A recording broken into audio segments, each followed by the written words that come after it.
Deion Sanders is talking about Travis Hunter. He said that Travis Hunter is the best wide receiver and cornerback in college football. And both.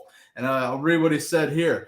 Deion Sanders says, he's something we haven't seen in college football. Charles Woodson was him. Champ Bailey was him. Those guys are unbelievable. But Travis, he's the best wide receiver in college football, and he's the best cornerback in college football. Matt, your thoughts on this? He ain't lying. Look, Travis Hunter, in all actuality, if he stays healthy every game and he puts up the numbers that I think he's going to put up, first of all, have fun throwing at him. Number one, that's just dumb. Like, stay away from 12. So I can see his numbers maybe not being great at corner because no one wants to test him. But I don't think they can get away with that because the rest of the secondary is pretty nice. Mm-hmm. So if you're gonna act like the rest of the guys can't play, then they're just gonna pick you off and make you look stupid. So yes, he's by far the best corner in college football, but his receiver skills are insane. His ball skills are insane. His acceleration is nuts. Mm-hmm. He's still growing mentally as a player too, and as a man. And like any mistakes that he made last year or things that he probably didn't do right or whatever, he's really hard on himself. And like Coach Prime coaches the shit out of him. Travis Hunter's the perfect mix between the most elite and explosive athlete I think I've ever seen, ever. And I'm not just talking shit. And he's super humble and hungry. He operates like he sucks. And it's like refreshing for me. I love it. He's just a G. So I think he's the best player in college football. And honestly, I think he's going to win the Heisman because they're going to be really good, in my opinion. We've already had this talk, and I know I'm a homer, but what? You think they're not going to pick up to be good? Like, I think they're going to get a lot better from all the mistakes they made last year. They lost 6 one-score games.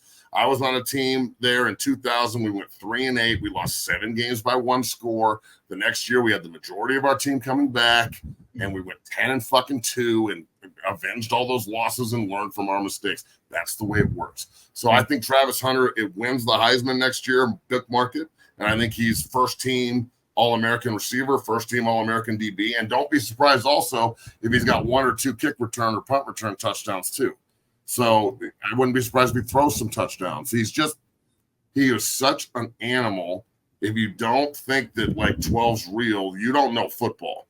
I don't care if he played at Florida, I would still feel the same way. He's an unbelievable talent. It is unreal what Travis Hunter can do.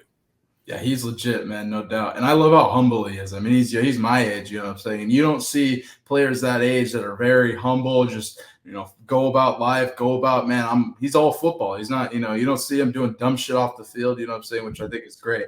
Let me ask you, he's a hell of a receiver and he's a hell of a corner. Going into the NFL, what do you think he'll play? Do you think he'll play both? Do you think he'll specialize in one? What do you think? I think he plays both until something happens or he makes a decision. Mm-hmm. But that he's such a high value commodity. That's why I think unless you're just complete dog shit and you've got to have a quarterback, you take Shador first.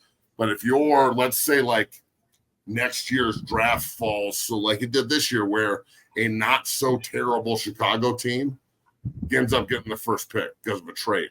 Mm-hmm. You have to take Travis Hunter at that point because you already got a quarterback. So right. then you've got a guy who can play 2 different positions at a first round talent. You're getting 2 players for the price of 1. Now, yes, it's hard and it's going to be difficult and the injury risk goes through the roof and yada, yada, yada.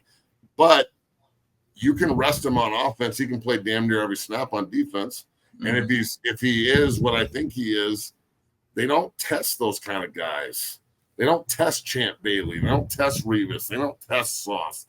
They don't test those cats, dog. Like they don't test Prime.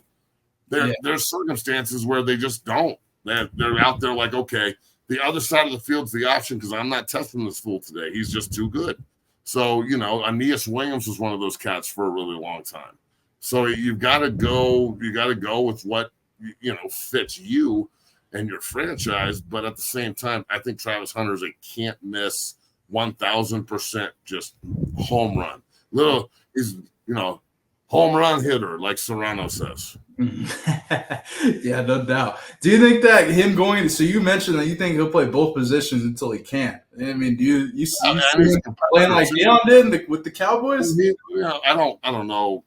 I think that they should have used Coach Prime more on offense. Honestly, I think that they should have used Seawood in the league on offense more. Like, he won the Heisman, and his offensive numbers were extremely average. Like, Travis's numbers last year were way better than Seawood's numbers when he won the Heisman. So Hunter's established himself now as a two-way, just absolute animal.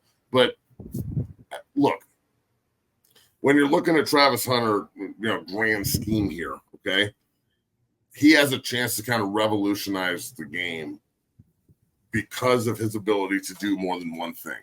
And I respect the fuck out of it, because in the middle of my career, the Jets asked me, do you want a job or do you want to play defense? And I was like, well, fuck, I guess I'll take a job. And they're like, you're a guard center now. Now, I'm not trying to compare the two, but Concrete Charlie, this uniform behind me right here, all right, that's Chuck Bednarik. That's the original Concrete Charlie, okay? The picture right behind me is Concrete Charlie.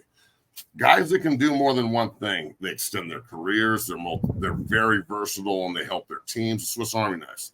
Travis Hunter just happens to be the best player in the fucking world, and he does two things.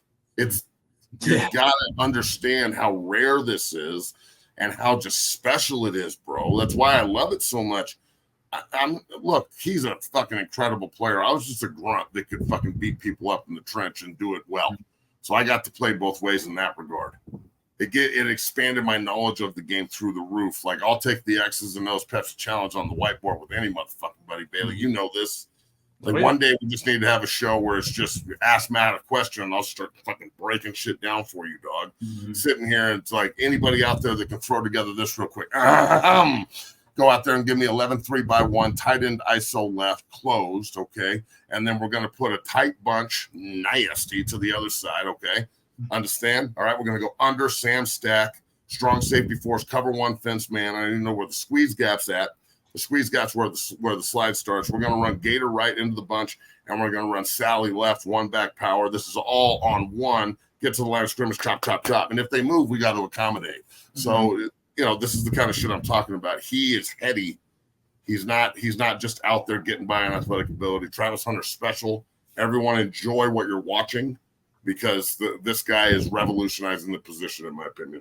Man. And that means receiver and DB. Like, this is essentially saying you're Jerry Rice and Deion Sanders together. You're Randy Moss. You're Randy and fucking, just come up with the next best guy. You know what I'm saying? Darrelle Revis together. Like, a fucking crazy. Yeah, Travis Hunter's unbelievable. I mean, he's a unicorn, man.